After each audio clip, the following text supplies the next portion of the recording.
বাংলাদেশের নিরাপত্তা ঝুঁকি থেকে রক্ষা করার জন্য আজকে চট্টগ্রাম বন্দরকে কোনো অবস্থাতে এই বিদেশি কোম্পানি ডিপি ওয়ার্ল্ডের কাছে হস্তান্তর করা যাবে না। আমাদের বন্দর কোনোভাবে বিদেশিদের হাতে তুলে দিয়ে এই বন্দরকে নিরাপত্তা ঝুঁকিতে ফেলতে চাই। আমরা চাই স্বনির্ভর জাতি করতে চট্টগ্রাম বন্দর নিজস্ব ব্যবস্থাপনায় পরিচালিত হোক, এটাই আমাদের আবেদন। এবং চট্টগ্রাম বন্দরের এই বিষয় নিয়ে আজকে সারা বাংলাদেশের সমস্ত দল, পেশাজীবী সংগঠন থেকে শুরু করে সারা বাংলাদেশে রব উঠেছে, সবাই মতামত ব্যক্ত করছে চট্টগ্রাম বন্দরকে কোনো অবস্থাতেই এই সরকারকে বিদেশিদের যেন না দেয়। সরকার এখনো পর্যন্ত ভ্রুক্ষেপ করছে না। আমরা আবেদন করব সরকারের কাছে, সারা বাংলাদেশের মানুষের জনগণের পালস বুঝুন। এই চট্টগ্রাম বন্দর বাংলাদেশের সম্পদ, এই সম্পদকে রক্ষা করার জন্য যুক্তিশীলভাবে আপনারা বিবেচনা করুন, বিবেচনা করে এই সিদ্ধান্ত থেকে ফিরে আসুন। আজকে বাংলাদেশে চট্টগ্রাম বন্দরের নিউ মেরিন কন্টেইনার টার্মিনাল সহ বিভিন্ন স্থাপনা বিদেশি কোম্পানির কাছে হস্তান্তর করার যে সিদ্ধান্ত সরকার নিয়েছেন, বাংলাদেশের সকল রাজনৈতিক সংগঠন, পেশাজীবী সংগঠন, শ্রমিক সংগঠন, নাগরিক সমাজ, ছাত্র সমাজ থেকে আরম্ভ করে সকলেই আজকে সরকারের এই সিদ্ধান্তের বিরোধিতা করছেন। এবং আমরা মনে করি চট্টগ্রাম বন্দর বাংলাদেশের অর্থনীতির লাইফলাইন। এই চট্টগ্রাম বন্দর আজকে বন্দর শ্রমিক কর্মচারীদের রক্তে ঘামে গড়া, দীর্ঘদিন তারা শ্রম ঘাম দিয়ে এটিকে আজকের এই জায়গায় নিয়ে এসেছেন। আজকে পৃথিবীর উন্নত কয়েকটি বন্দরের মধ্যে চট্টগ্রাম বন্দরের নিউ মেরিন কন্টেইনার টার্মিনালটি আজকে প্রতিষ্ঠিত হয়েছে। ফলে এইটি আমরা প্রতি বছর বন্দর কর্তৃপক্ষ বা সরকারের যে কন্টেইনার টার্গেট, সেই টার্গেটকে অতিক্রম করে 2 লক্ষ 3 লক্ষ কন্টেইনার প্রতি বছর আমরা অতিরিক্ত হ্যান্ডেলিং করছি। ফলে এটি পরিচালনা করতে আমরা নিজেরাই সক্ষম।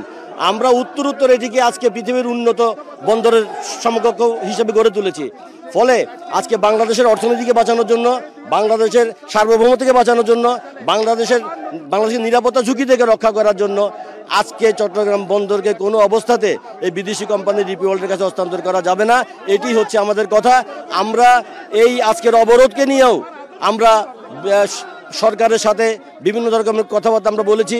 আমরা তাদের কাছ থেকে চেষ্টা করেছি আশ্বস্ত হওয়ার জন্য, কিন্তু সরকার কোনো অবস্থাতে বা কর্তৃপক্ষ আমাদেরকে আশ্বস্ত করতে পারেন নাই, যার কারণে আজকে আমাদের রাস্তায় আসতে হয়েছে। আমরা মনে করি আজকের এই কর্মসূচির মধ্য দিয়ে সরকারের শুভবুদ্ধির উদয় হবে। সরকার নীতিগতভাবে সিদ্ধান্ত নেবেন এই চট্টগ্রাম বন্দরকে কোনো অবস্থাতে কোনো দেশি কোম্পানির কাছে হস্তান্তর করবেন না। আজকের এখানে আমাদের 3 ঘন্টার কর্মসূচি, 10টা থেকে 1টা পর্যন্ত। আপনারা দেখতে পাচ্ছেন আমাদের বিভিন্ন সংগঠনেরা এখনো আসতেছে, আরও আসবে। সুতরাং এই কর্মসূচির মধ্য দিয়ে আমরা শান্তিপূর্ণভাবে আন্দোলন সংগ্রামের মধ্যে দিয়ে সরকারকে বলতে চাই, সারা দেশের পেশাজীবী ছাত্ররা এবং দেশবাসী, সচেতন জনগণ, সাংবাদিক থেকে শুরু করে সচেতন সবাই, রাজনৈতিক দলের বড় উপরস্তরের নেতৃবৃন্দগুলা, বিশেষ করে বাংলাদেশ জাতীয়তাবাদী দল বিএনপির ভারপ্রাপ্ত চেয়ারম্যান তারেক রহমান গত 2 দিন আগে উনি একটা কথা বলেছে, অনির্বাচিত সরকার এই কাজগুলা করতে পারে না, এই সিদ্ধান্ত নেওয়ার এখতিয়ার তাদের নাই।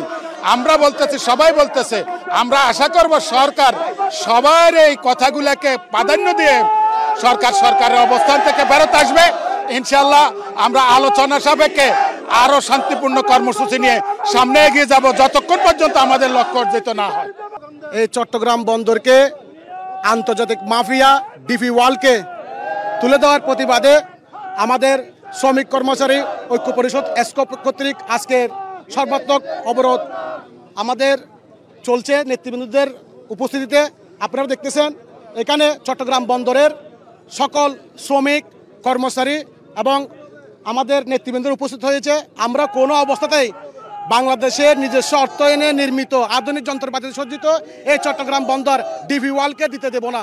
আমাদের বন্দর কোনোভাবে বিদেশিদের হাতে তুলে দিয়ে এই বন্দরকে নিরাপত্তা ঝুঁকিতে ফেলতে চাই না।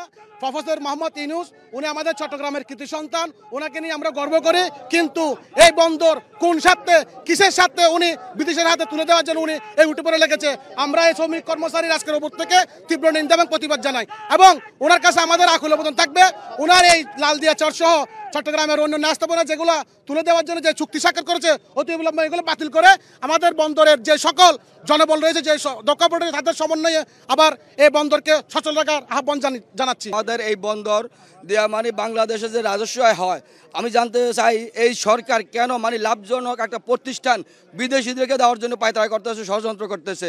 আমাদের মার্চেন্ট শ্রমিক, ডক শ্রমিক, স্টাফ ইউনিয়ন, বন্দর লেসিং আর লেসিং এবং বন্দর কর্মচারী আমরা সবাই এটার বিরুদ্ধে ঐক্যবদ্ধভাবে ইনশাল্লাহ আন্দোলন করতেছি।